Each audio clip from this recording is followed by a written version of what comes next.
Спасибо. Это мои коллеги, они пришли меня поддержать. Thank you. These are my colleagues, and they're here to support me. На самом деле, лет 6 не ездил на конференции. I haven't been at conferences for some 6 years, so I'm a bit nervous. Okay, anyway, let's start. Это единственная живая фотография, которая будет в This is the only photograph that has been taken live. Everything else has been generated with GPT.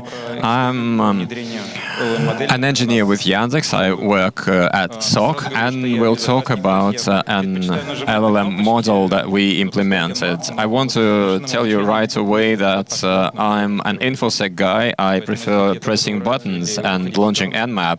And I came across LLM for the first time in my life, so I do apologize if I make some blunders. Because this is a practice-oriented presentation, so let's not call this agenda, but rather let's talk of the tasks that we want to address. First, we want to get rid of people, but not eliminate them physically, but rather to let them watch videos and read books, but not analyze information in SOC, because in another presentation I heard that that's quite boring. Next, automate checks. SOC generates quite a lot of alerts. Again, it's boring to analyze them, so let's try and leverage GPT so that it made decisions for us and will do something which is more fun. To improve metrics. Oh, I'm supposed to be looking at the audience, not at the slides. Okay, try to improve the metrics of the SOC. If management sees good metrics, they are happy. A happy boss means high salary. So let's try and improve our metrics. We'll try to develop a body that answers stupid questions in chats, because people keep asking the same questions every time. They don't remember answers they got last time. So let's hope that would help. And finally, let's decide whether we want to implement LLM or we want to go without it, because that's an overkill, or that's expensive, or that doesn't do what it's supposed to. Okay, now a little bit of a digression. I started this project during the New Year holidays, when I was tired with working with the standard GPT interface. That's quite boring. You write a prompt, then you get a response, then you type in another prompt. That's boring. I looked up the internet, and it turns out that there are libraries of working with GPT, and they are quite well developed. People use them, people build chatbots, and I tried them. But had I known what it would turn into, I think I would have abandoned it right at the start. Why? Because this depends on the quality of data. If we supply garbage in, we will get garbage out, predictably. Secondly, that takes up a lot of time. And it's so interesting, and it's so diverse that rather than going for a walk or watching a movie in the evening, you spend your time developing that. And also, you get the result quite quickly. You may have the suspicion that it's not that good. So maybe if you try to implement that, you don't get a good, viable result. Here I had a slide on depression, but my colleagues prompted me that I shouldn't start with that. So together with GPT, we generated this funny chart about what SOC is all about. And during our dialogue and using UML, it drew for me this diagram of what SOC is and how it could be useful.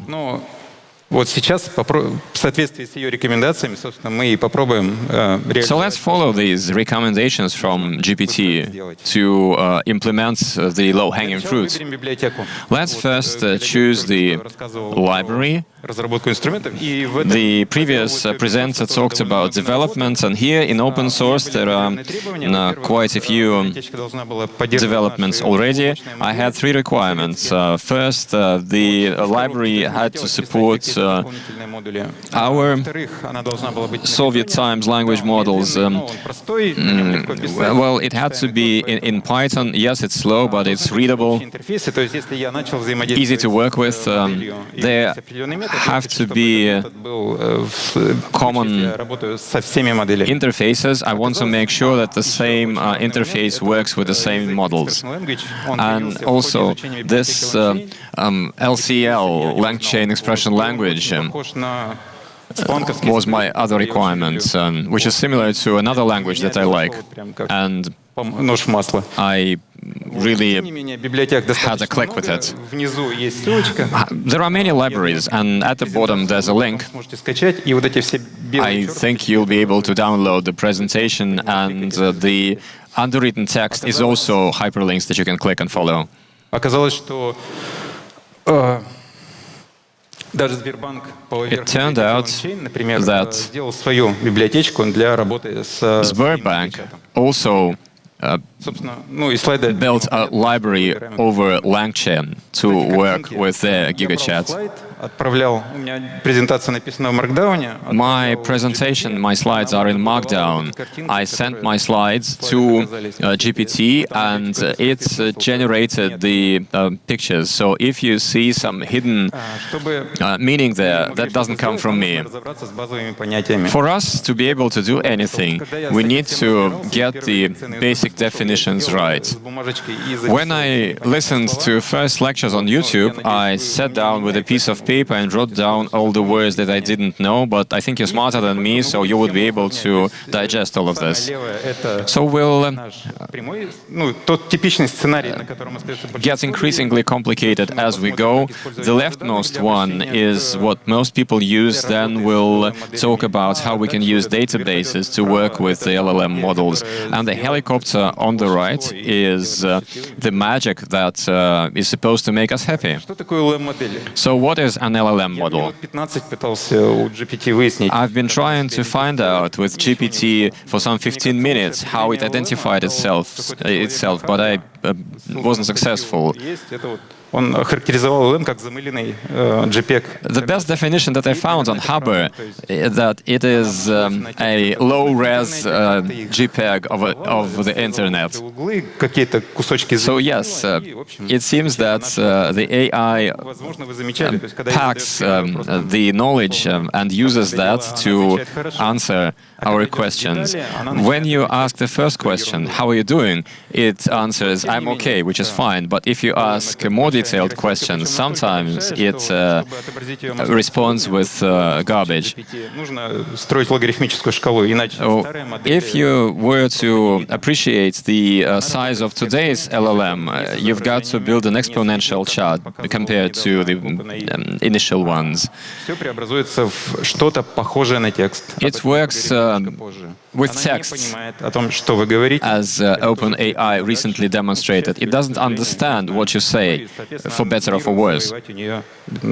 So hopefully it wouldn't be able to conquer the world, although we'll discuss that as well.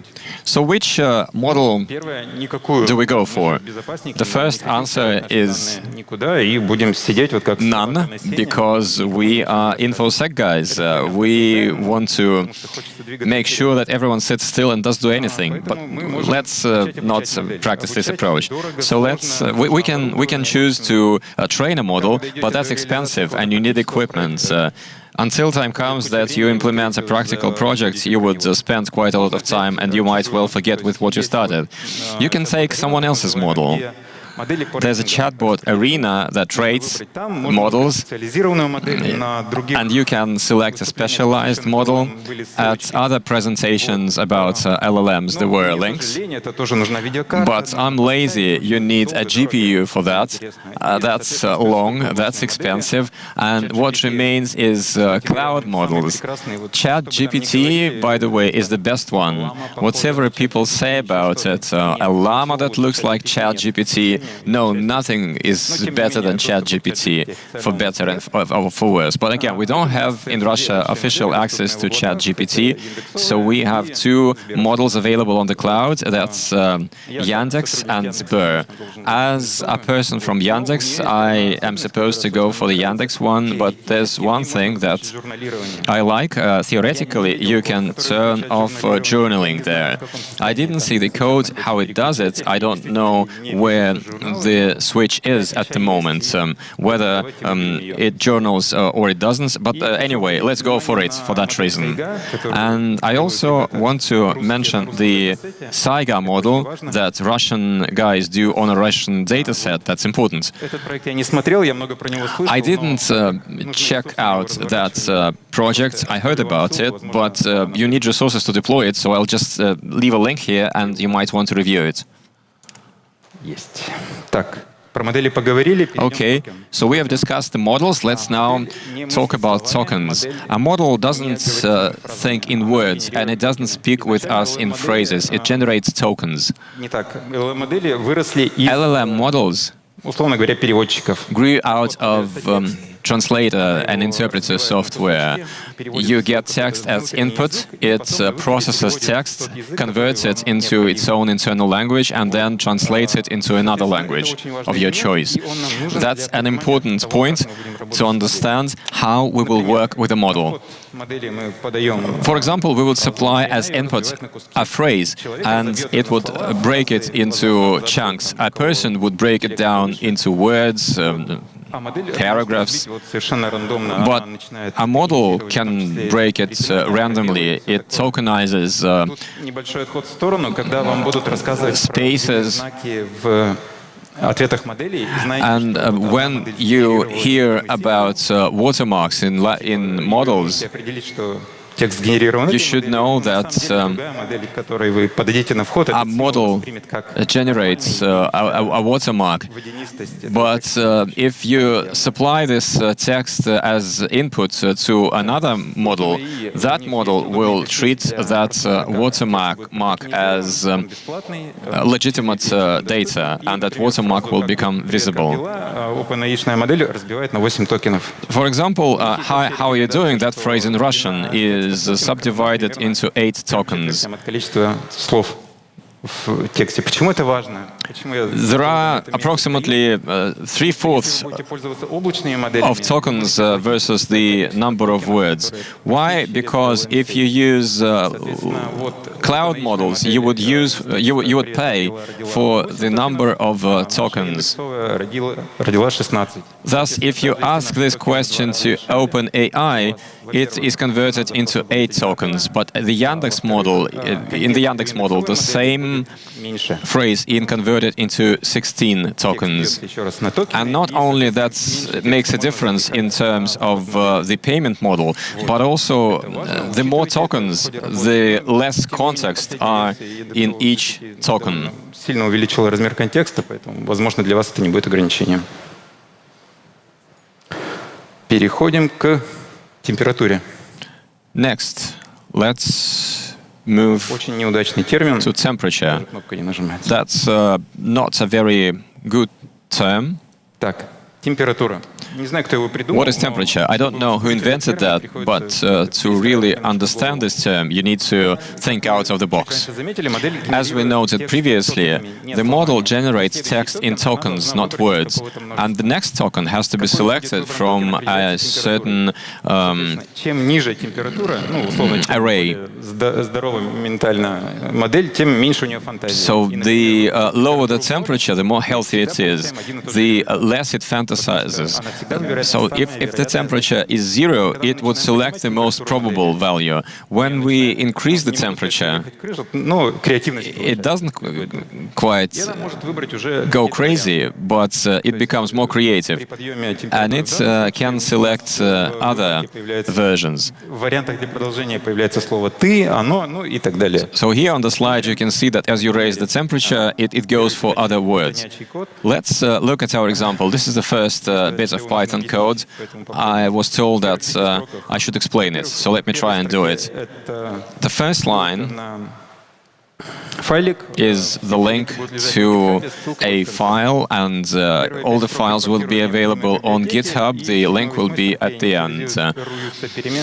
So the first lines import libraries, and the second and the 7 and 8 are initiations. In line 10, we initiate a cycle that enumerates temperatures. So we would call the model with different temperatures and see how it responds. Then there's a number of parameters. I turn off logging, by the way. Line 17 sets temperature. 20 to 23 is the output.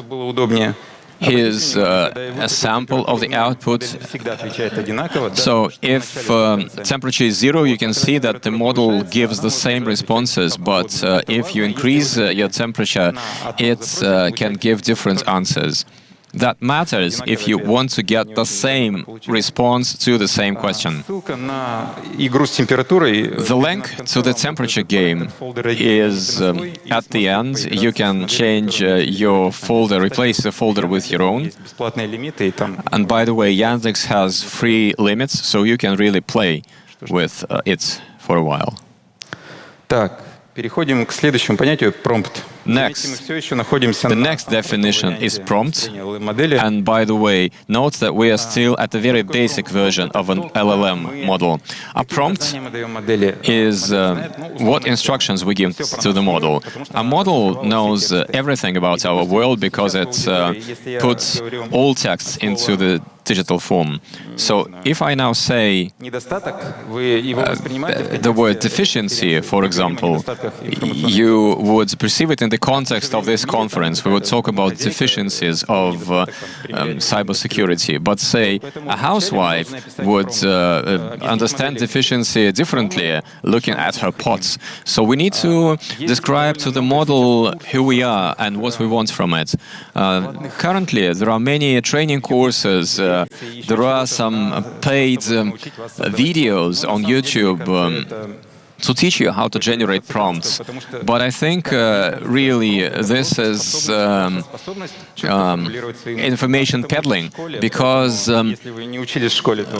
this is simply the ability to formulate clearly what you want. If you skipped that lesson at school, there's a good opportunity to finally learn it.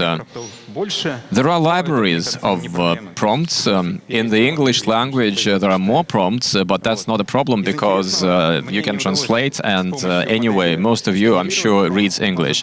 I wasn't able to generate a prompt using the model, but it improves prompts fantastically if you forget to put in a comma, or if you mess up grammatical categories, it would correct everything. And as we do prompts, we need to remember our roles. That's important. There's a role called system, where we work. In our case, that's cybersecurity. On GitHub, the first line says that you are an analyst of Security Operations Center, and you can type in your role. There's a role called human. This is where we write our questions. And the role definition is very important, because when you send your prompt to the LLM, it reads your roles. And there's the assistant role. It's used in more technical contexts.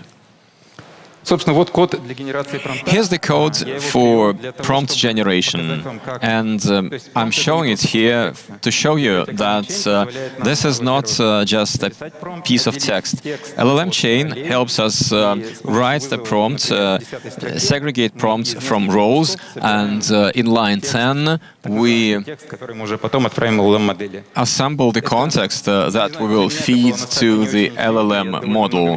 Initially, that was not quite obvious for me. I spent some time to write prompts myself. So here's the code. You're welcome to use it. зарываться в норку. And so now we start digging in, and we'll talk about RAG. Вы сможете прочитать сами. You can read the Модель не знает деталей. definition, this abbreviation yourself, but the point is that a model doesn't know the details on the context in which we are. And for it to respond correctly, we need to give it this information.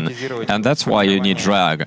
Контекст, она берет его из контекста. Чтобы автоматизировать формирование контекста, It relies on context. To automate context, we will need a vector database that we will refer to get that information, and various moving parts that we'll now discuss.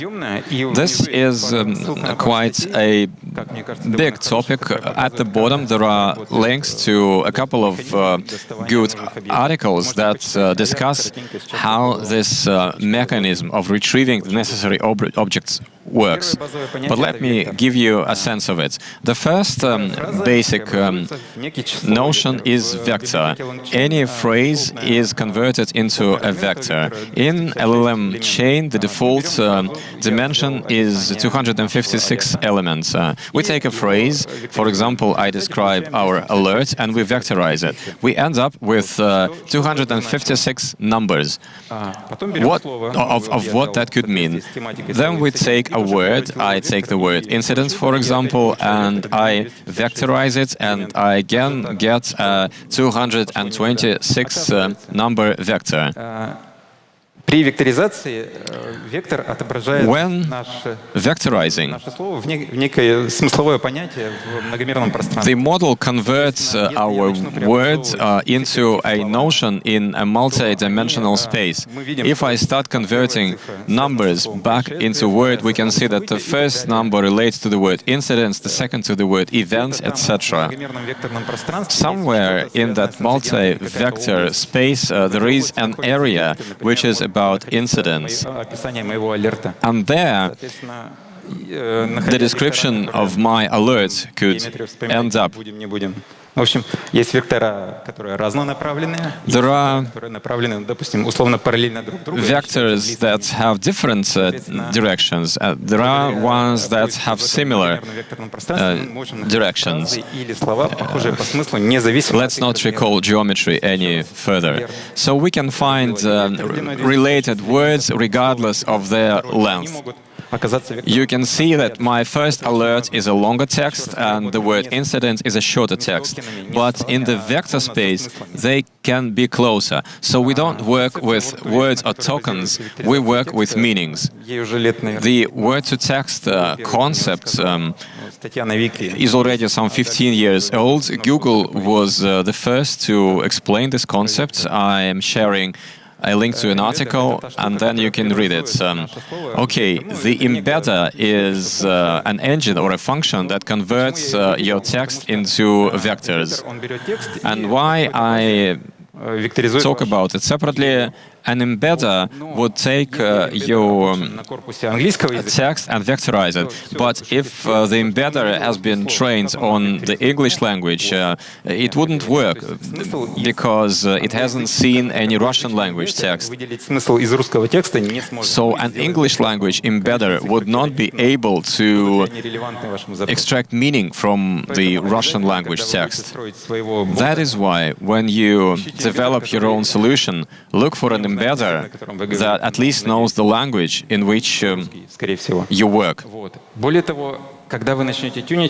And when you start tuning the model, most likely you would train your own embedder that would be relevant for the topic or the body of texts with which you work. Довольно сложный, поэтому пока его отметем. Просто знаем о нем. A vector database is what stores our vectors and the texts. So a vector is an index, and the text is what the vector refers to. In all examples on the internet of making a chatbot in 5 minutes, there are standard databases as Fires, Chrome. These are new startups, probably trying to raise money, but we need to use it for work. So I suggest that you use a relational database or something like Mongo. Chrome под капотом в качестве бэкэнда использует тот же ClickHouse. As far as I know, under the hood, Chroma uses something like ClickHouse. Мы поговорим немножко позже, но это важно. Also, you want to filter your documents. Например, если вы в документе... Also, when you do queries to database, if you added some meta information, из чата, это еще что-то, это вам потом сильно поможет and данных из базы. there's a message that should help you. И в этой же базе храните историю. Ваши люди, ваши коллеги... And you also want to store your history in the database. Мы посмотрим немножко позже. Но это важный элемент, потому что на базе вот этой истории вы потом сможете построить тестирование своего бота и сделать его лучше. Ну и проверять его работу. Ретривер — это еще один элемент, который... A retriever is another tool. Да, ретривер. Входит в базу за данными. That Условно говоря, это функция, takes data from the database. на то, что здесь мы можем уже управлять параметрами документа. Here we can manage document parameters. Так, пример запроса к базе данных внизу, во второй строке. An example to the database query is at the bottom, and here we set the number of documents that the retriever should take from the database, and sometimes you want to play with that number. The classic number is 3, but if you analyze alerts, you can retrieve, say, 50. Вынести вердикт. И с помощью строки where именно в реляционной базе вы сможете ограничить корпус. With the where line in relational database, you can restrict the body of objects from which you select. Агенты. Вот мы дошли до вертолета, до самого жира. Agents. Okay, now we are on to the Вот самая интересная часть, которая sexiest part. меня удивила больше всего. This is the part that amazed me the most. Agents and tools Агент — это некая такая сущность абстрактная. are this. Agents are more abstract, and tools are features that do some work for you. But this combination really makes your model work magic. Сначала все перевел на использование агентов, а потом откатился. Там будет секретный слайд. When I first learned about it, I started applying agents, but then I went for something else that I will talk about later. Sadly, up until April, our Russian LLMs could not use agents, but now they can do that. Both Sber and Yandex can now use agents. But you can't do everything with agents. Our good old heuristics still work well. Если вы обратите внимание на код внизу, If you look at the code at the bottom, this is my code, работаю с агентом, which I use to work with an agent. It's a prod code. I took a bit of it from our production version yesterday. And in the middle, line 37, is the heuristics with which we work. So if an analyst comes in with the word alert, I need to analyze alert and I have to call the necessary function. But theoretically, you can do it with an agent. And here's how you do it. If you write in Python, and if you don't, then you want to learn, then by describing types and creating a standard doc string, you give an opportunity to the model to understand what the function does. We talked about prompts, and the mechanism here is the same. If you write a doc string well, an LLM model would understand what this function does, and it will be able to select what's needed from the set of functions. This is how it works. This is the bit that was commented out a few slides before. In line 5, I call the function that I need, and this looks like magic to me. You write a function, you write a doc string, and suddenly a model gets a new skill. That's fantastic. Так выглядит промпт. Он немножко... Here's how a prompt looks. It's quite unusual. Here's a prompt for choosing a model. For some reason, people hide these prompts. I don't know. Maybe they think that it's proprietary, but here it is. It's quite straightforward. And you do it like this, and suddenly your model becomes intelligent. Interface. Конечно же, я выбрал Telegram. This points to a blunder that I made in this project. Of course, I went for Telegram, and I separated Telegram from Интерфейсы модели доступны через API. using the model. All of my interfaces are available through API. That was elegant and seemed logical.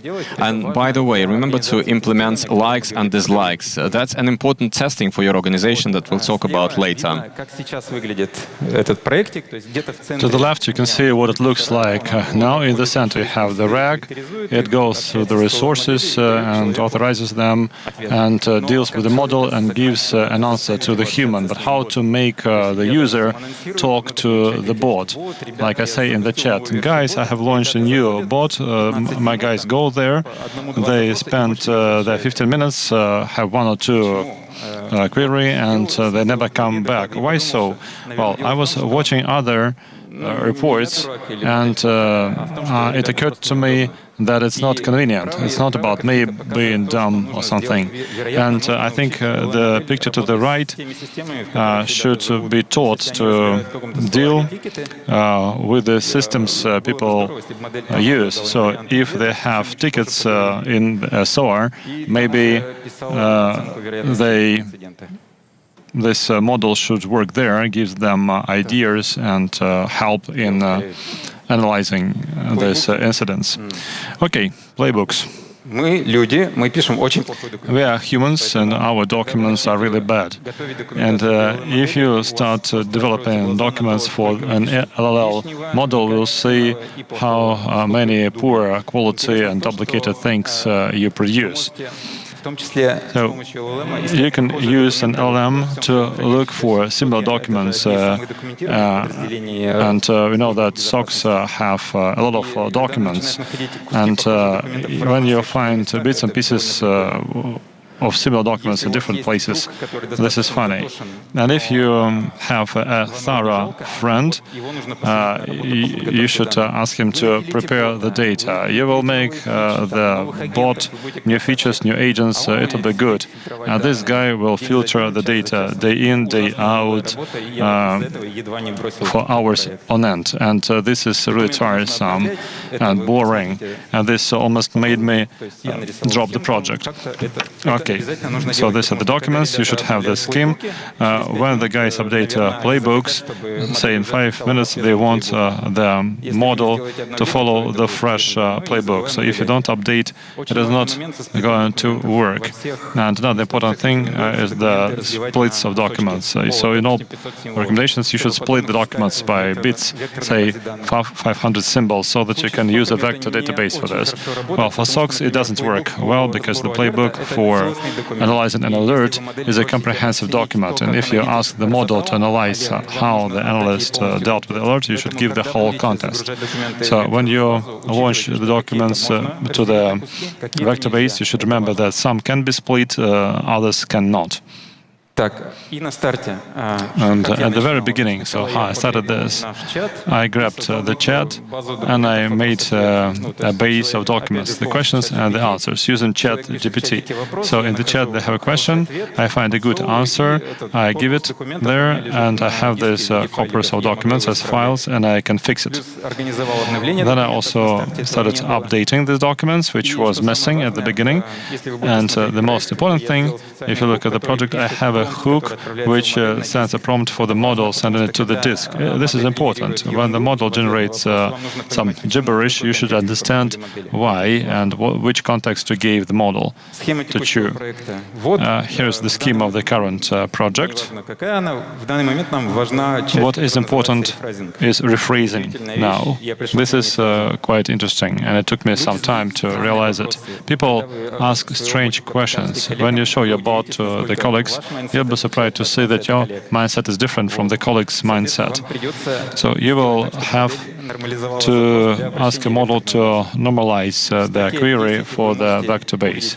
Line 10 shows the question which will not be understood. So in line 12 we have a Slack dictionary. There we have about 60 to 70 terms. So how we put it and how the official documents put it. So these are two different worlds. So we kind of translate it. And as a result, we have a prompt, we have a Slang language we built, and we have a human as a question. And line 9 shows the rephrased questions. Well, similarly, this is good. And this helps you find the documents in the vector base which are relevant to the query. Okay, two big models. The chat, when people communicate with the LLM model, and the analyst. When we give a ticket to the model, or not exactly a ticket, so this is the alert card, so we call it ticket.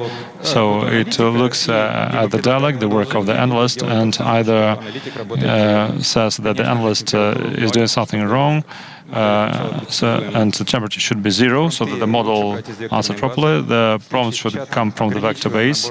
For the chat, we should reduce the set of documents for the dialogues with the users, so that it shouldn't look at the alert analysis. And when this is the analytical mode, then we don't look at the data from the chats. And there are some retriever limitations. The results. I showed these models for the first time, I think, late in March, and so there are some round numbers here. Well, that's the way it is. No tweaking from my side. 200 requests from the chat, 36 were successful. So initially it was quite bad. So I didn't have the rephraser for rephrasing the queries. I had pretty poor documents, but it was getting better with time. And 60 requests for analyzing alerts. Here it is becoming better because I launched this part of the robot later. And the cherry on the pie, the best thing I made is assessing alerts. Colleagues said that they have 6 people teaching a neural network for 2 years, but well, their precision rate is 97%. But here I spent 1.5 evenings. So this is the few-shot technology. When you, for the input, show the examples of previous analysis, when you write an alert in the SOC, we don't consider all the situations alive, so we have some false positives. Well, this is not nice, but it's difficult to rewrite the alerts. Okay, let them generate false positives. So we show the previous results for the input. The model finds some logic there. When they give it a new alert, then it can come up with a judgment, and sometimes it makes sense. So here are the results. Last evening, I used the latest 700 alerts for Monday and Tuesday. So the test, 117 assessments of the model coincided with the analyst's assessment. In 200 cases, the model refused to answer. So we have this in the prompt. If the model doesn't understand how to analyze the alert, it can say, I don't know, leave me alone. And in 11% of cases, it made a mistake, which isn't isn't good, but we understand that several years doesn't compare to 2 nights in terms of the time invested into this. So now we have some kind of support or assistance to the analysts. So now we can analyze their work. Okay, testing. This is crucially important. So we log everything. We have a golden collection of questions and answers, and we ask our colleagues to like the answers. I need their feedback. No one is going to come to you to drink coffee with you and talk about the benefits of your model, but liking or disliking the message is a better option. And you can also use the test, and you can use this golden collection of questions and answers, which is not available in the vector base. So we have a testing base and a production base separated from each other. This is important. We see it on GitHub. The structure of the base. I'm not boasting of my SQL achievements. Here I log everything, the messages of the user and also the rephrased messages, how the model rephrased them, the answer, the context, and so. So we log everything. We will need it later to fine-tune and verify the model. Some funny things. Documentation. Okay, I read these documents, say standard documents in our wiki. I think it's fine. I give it to the model, I ask the model a question, and then the answer is gibberish. And I understand that this document has mistakes. I just overlook. So I'm too used to it to be kind of careful. So we kind of forgive the author for some lack of clarity, but the models don't do this. People prefer writing to reading. Yeah, you know, we have this joke that okay, I can write, but I cannot read what I've written. And so this is really interesting. People are bad at formulating the ideas. Okay, it's not about my colleagues, it's about me. And I use ChatGPT to rephrase my questions, prompts, and so on. And you should warm up your SOC to make it use an LLM. If you just bring a new technology, it is not going to take off. You need to tell the guys about this beforehand. You should somehow share with them some links and so on.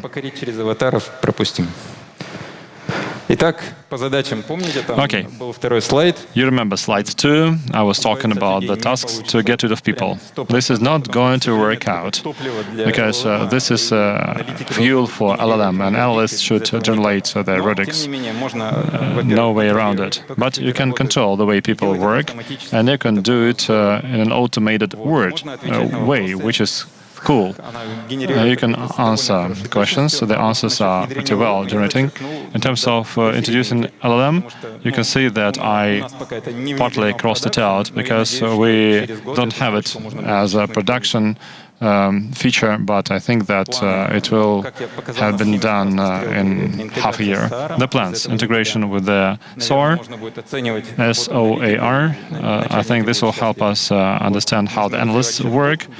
We should develop the chatbot and self-testing concept to let the bot test itself, so that we see that the good questions receive good answers. These are the extra links. The first one is for the GPT concept to deal with sensitive data. The second one is about pipelines, how they're used in information processing. And the last one is about this question. So people often ask the question, what can you do? And the model is not very good at answering this because you don't have in the vector base. And the documents are there in different parts of this vector space. And the Raptor concept builds a tree. And when you ask the model, what can you do? It can go up this tree and find a good answer. I haven't tested it yet, but it looks nice. Here is my email. No, Telegram. You have the GitHub.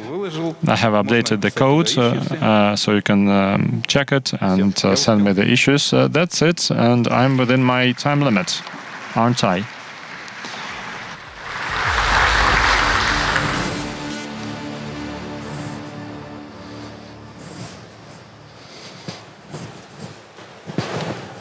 Так, а я вышел без глаз. Вот.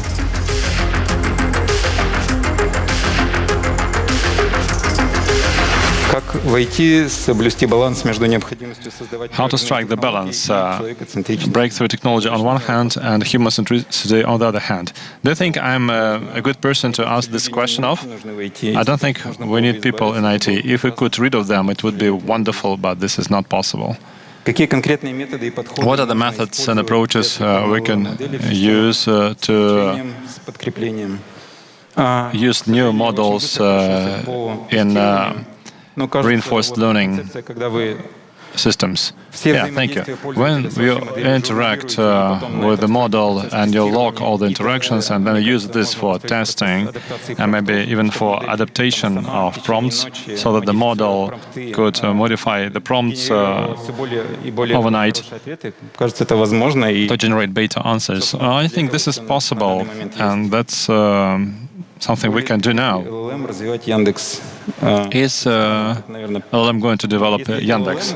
Well, will LLM develop Yandex? This is a good question. I don't think so. I think the other way around. Yandex is going to develop LLM.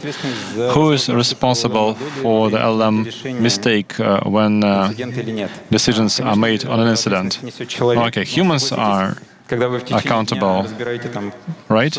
But when you have 100 or 200 alerts a day, and when you are wrecking your mind to stay concentrated, I think this is a good assistant. LLM models help doctors, and usually doctors make 70% of good decisions, but if they have an LLM assistant, then they increase this to 95 to 96%. They had this test. So the model is there to give you advice, and you are there to take the decision, but it will be quicker and more precise. An embedder for understanding Russian language documents. I used the Yandex embedder from the cloud. It is easily available. It can be used, and I think it's quite good to begin with.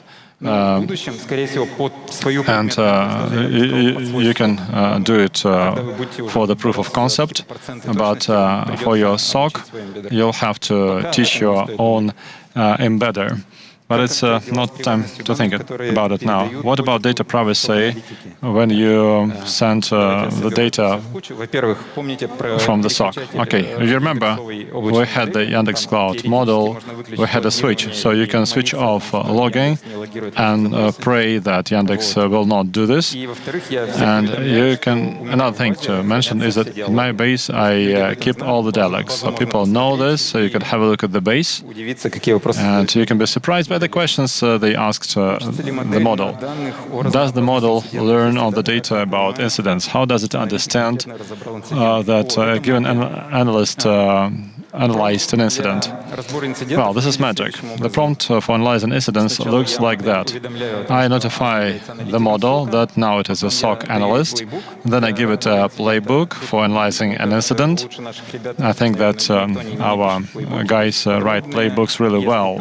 They are really detailed, if then, and then I show similar incidents and how they were analyzed with some products like true positive, false positive, and some other options. The model generates satisfactory answers, but the key value of this, if you talk about the SOAR integration, it's really nice when an analyst goes to the alert tab and the model submits some possible answers. And you click on this and you send it to the user. This will be much faster than writing all this stuff from scratch. How safe is it to share sensitive data with a bot? Sensitive information, including information which can be related to some private things. So, talking about privacy, there are two things you can do. You can stay away from these models or launch them. But if you haven't done anything yet, I think you can use a cloud model. This will be one of the best options.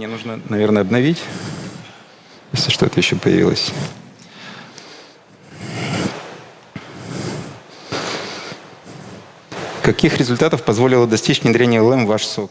What are the results of the LLM introduction in your SOC? How many human hours have you saved? 0. Colleagues are not using it too much, but you know, you should start it somewhere, right? And I like the results, and this will be further used. Did the colleagues try to break the bot or make it answer some unrelevant questions. No, we haven't had too many questions yet, but in the prompt you can find from GitHub, you can see that if you answer only the information based on context, and if you cannot see the answer, so you can mention this. And when guys ask gibberish, the answer is not enough data for a response. Так, уточните, предоставляет ли бот ссылки на конкретные документы? Does the bot give reference to the specific documents the information was retrieved from? Политкорректность выключаем. Okay. В общем, ChatGPT отвечает. ChatGPT answers really well. You give it the document, the reference, it will properly find this. It will give you a good answer with good links. It's the best available thing. The Yandex GPT, well, it tries to talk to you through Alice or other interfaces. It is a little bit biased, so you can make it generate references with prompt, but it does it much worse than the OpenAI GPT. How well can you optimize the first line of SOC operations with, well, I would love to say that you can get rid of it, but that's not the way it is. Yeah, you can speed it up, you can reduce your requirements for the level of skills of the analysts, you can improve the quality, reduce the time, so I think you should introduce it. But for now, at this stage of the LLM development, I think you can not do without the first line.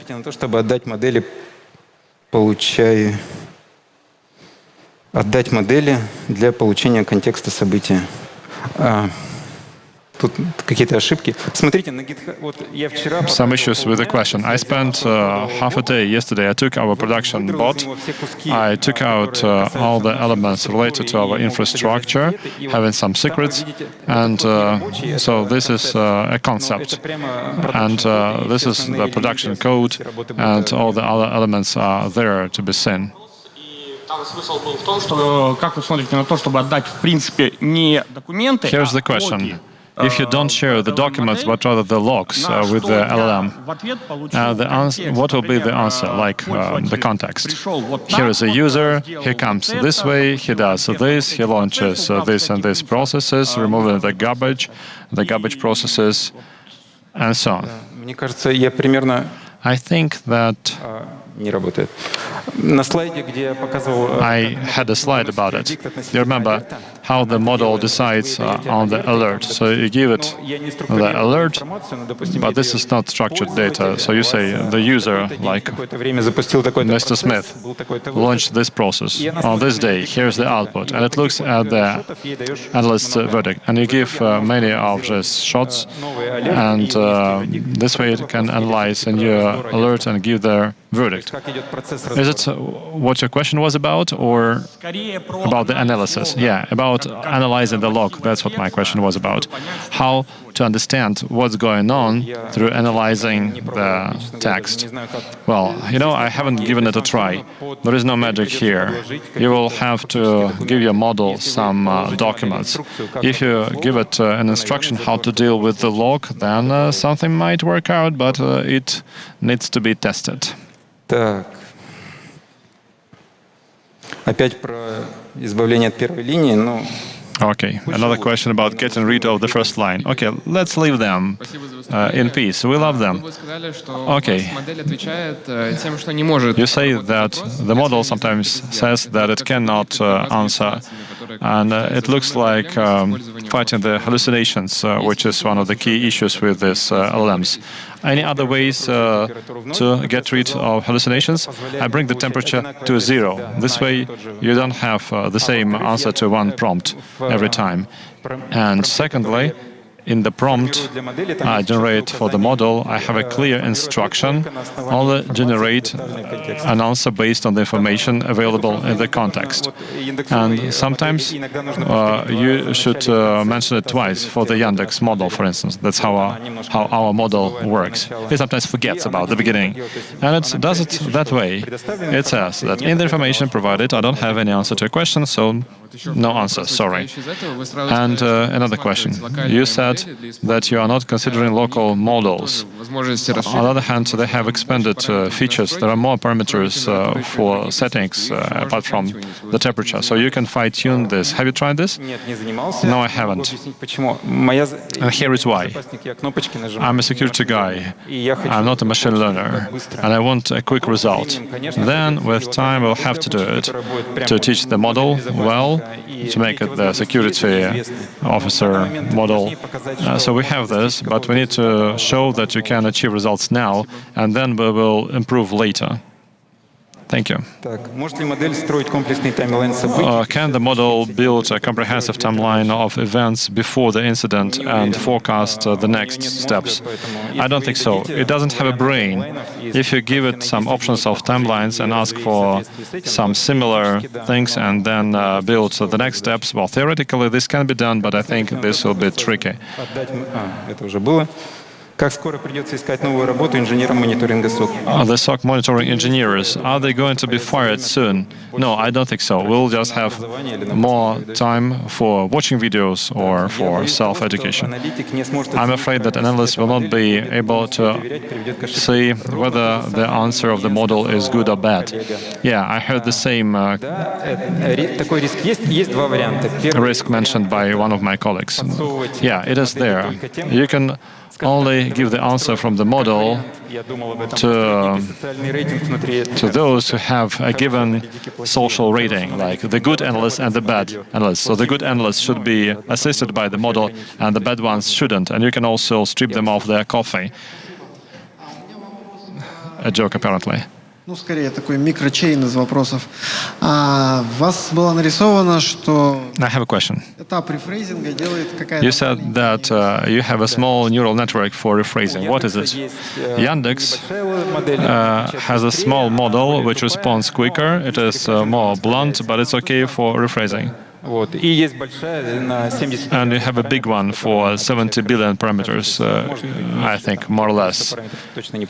And you can use it as big guns for analyzing.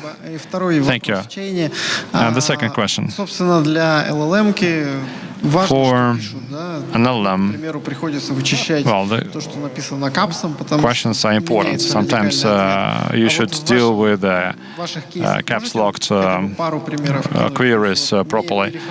So, in your experience, the response to the question, the same question before rephrasing and after rephrasing. Well, if you give me some questions, I'll try to generate both queries for the model, and I'll share the results with you. Well, what I mean is that you have reached this rephrasing right stage. You have something like that in your head. Well, from the vector base, they unearth some gibberish. So people come with this gibberish, the retriever takes a garbage with this gibberish and generates a response. And that's why I had to make a rephraser to reformulate the user's questions. But this is general practice. I think I just read about it somewhere and then did it myself.